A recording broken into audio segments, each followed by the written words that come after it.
Hey, hey, everybody, happy Saturday and another chocolate for breakfast on the weekend. I'm so excited that you're here. I'm sorry, this is all shaky. Hopefully you guys can see me. Yay, yay. Hi, Jay Rise, I see that you're here. Yay. I am fully decked out in my dance leotard and lipstick right now because right after this, I'm leaving for a dance performance for our is doing our third Mother's Day show called Seasons of a Woman, and this is volume 3. So it's pretty exciting. I get to read a poem at the event, and I did a video for it, highlighting all my soul sisters who are in the performance today.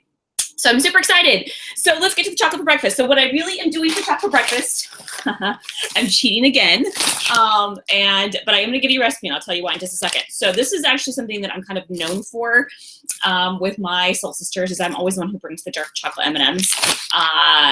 You know, it's just, you gotta have dark chocolate M&Ms when you're performing, right? That's my opinion anyway. They're great and they're easy just to have a couple of little bites. You don't have to eat a lot. You don't have to worry about them melting all over the place. And they're a really great little source of energy if you need something like really quick before your next performance for the next number, in between the numbers. It's just really, it's so nice. So, but I did make a recipe, and what I did was I took that recipe for the chocolate pull-apart bread, and I made cinnamon rolls with the dough instead. So, hey, Sherry, I see you're here. Yay, welcome, welcome. And by the way, if you guys are here in the live chat, please say hi, and please tell me what you're celebrating today, and celebrate with me. Yay. So anyway, here is what I created with that bread, and created cinnamon rolls instead. And basically I used the exact same recipe, but instead of like what the recipe calls for is to roll out the dough and then you cut it into slices and you put it into a loaf pan, so it's just kind of easy to pull apart into slices and roll them up instead.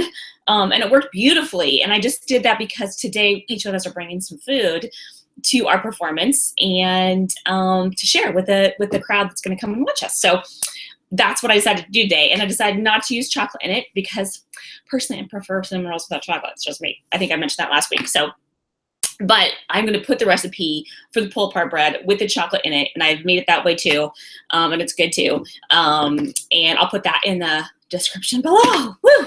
I'm out of breath because I'm talking so fast.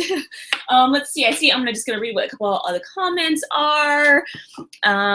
Jay Rise is just saying thank you for, I'm sorry, he's saying congrats, and I'm saying thank you back. He's saying congrats for our show today. And nice hair. Thank you.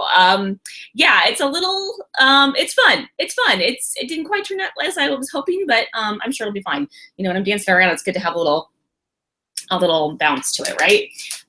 To bounce along with me. So today I'm celebrating dance hobby because it is our performance today, and I'm super excited. Oh, geez. Sorry. I'm super excited about our dance today. We're doing 2 shows, and it's just going to be awesome. It's we do a performance. It's because the reason why we call it Seasons of Woman is we do 4 performances, 1 for each season. And so, you know, with the winter, the last one can be kind of emotional because it's kind of, you know, our director, Lo, usually chooses some song that represents dying for winter. And so we're dancing to Hallelujah. It's an amazing song, but it might be heartbreaking, especially because the poem that I'm reading beforehand is kind of, it's kind of a cool poem though too. It's not necessarily sad, but you can see it as sad. So anyway, it's fitting. It's a poem about the body, and checking in with how your body feels. So pretty cool. And that's the second thing I'm celebrating is poetry. I'm getting ahead of myself here.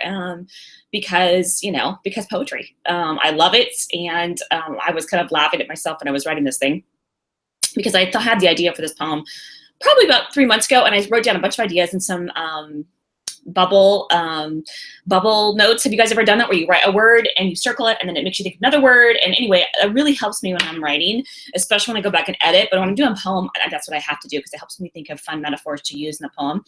And it just comes so naturally to me. But I was so busy this week with creating videos and getting some work done for some clients that I really didn't have time to finish my poem. And so like I finished up late last night, like 11 o'clock at night, which is not a good writing time for me usually, but I had a little nap and then woke up and was like, all right, I'm all right. So I did that and then finished editing it this morning. So in fact, it's funny, I had in the shower, a couple more ideas for changing the poem. And it's funny because I was listening to this podcast recently, they were talking about how if you want to write a book, how you're never really satisfied with it because, you know, you edit it and edit and edit. At some point, you got to publish it. And then, you know, after you read it, you're like, I wanted to change this to this, and you want to make all these changes. And usually with my poems, I kind of don't do that unless I'm really kind of like, you know, I don't know, unless I'm like not really done by the time I'm like sort of supposed to be done. Like in the case of today, if I wasn't quite done, I just kind of rushed to finish it. Usually I'm not really somebody who wants to edit it later. I feel like when it's done, it's done. But I had a couple of good ideas for it this morning when I'm in the shower, like washing my hair, oh, that would be cool to change that one word to this word. So anyway, probably good if I give myself just a little more time for the editing, even for my poetry. And then the last thing I'm celebrating is the body, because my poem is about the body, but also because I'm using my body today in dance, and I am celebrating the strength it's going to give me, the grace and the energy and the pleasure it's going to give myself and the audience today. So yay for celebrating. All right, let's see what you guys are celebrating today. Let's see. J-Rise is celebrating self-sustaining cells. I love it. Creative inspiration. I love creative inspiration too. I had a bunch of different creative inspiration for my poem. In fact, I have to just share this real quick. I had this idea from when I went over to my friend's wedding this summer. I had this conversation with this gal about she had dementia, and my friend warned me, like, when you talk to her, her eyebrows might be like, you know, a little off, you know, because she'll feel in her eyebrows look kind of wacky and crazy, and she'll kind of sound crazy when she's talking because she has dementia, right? And when I talked to her, she was super lucid, and I had this conversation about my mother-in-law who's not feeling well, and she said a couple things to me that really like hit home to me, and I remembered what they were.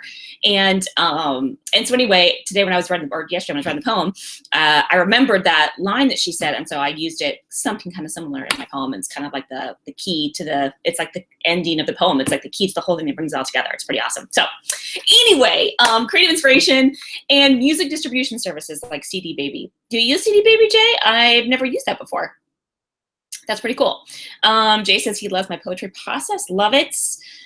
Sherry is thinking about what to celebrate today, which is totally cool. I, like Jay Rice says, just trust your instincts. Just pick something, right? It doesn't have to be like anything like huge. It could be, I'm just grateful I'm here breathing. I'm celebrating the fact that I'm eating bacon for breakfast, which, by the way, I'm having some bacon too.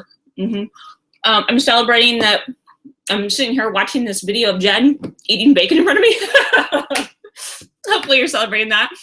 Anyway, and then Jay says dementia is beautiful. I totally agree. Like, this conversation was like amazing. This was an amazing conversation that I probably will never forget. They are just able to see into another world, right? And end up past another door. I think it's awesome. And Sherry's also celebrating her mother, though she passed away, by planting a garden, which she always loved to do. Oh, that's so awesome. I love that. My mom is a gardener too. And yeah, celebrating moms, all moms. Gosh, how can I forget that, right? Bonus celebration for all the moms out there. Got to celebrate moms at another day of life. So love it, you guys. Thank you so much for joining me this morning. If you watch this in the live replay, please do share in the comments below what you're celebrating. If you have an awesome chocolate recipe for me, I'd love it. I'd love it, love it, love it. And I sound like that gal on Saturday Night Live. Love it, love it, love it. Anyway, I'm just being so goofy, and I'm getting excited to get for my show. So I'm going to sign off. Thanks again, you guys. Mwah, lots of love, and we'll see you next week for another chocolate recipe. All right, bye.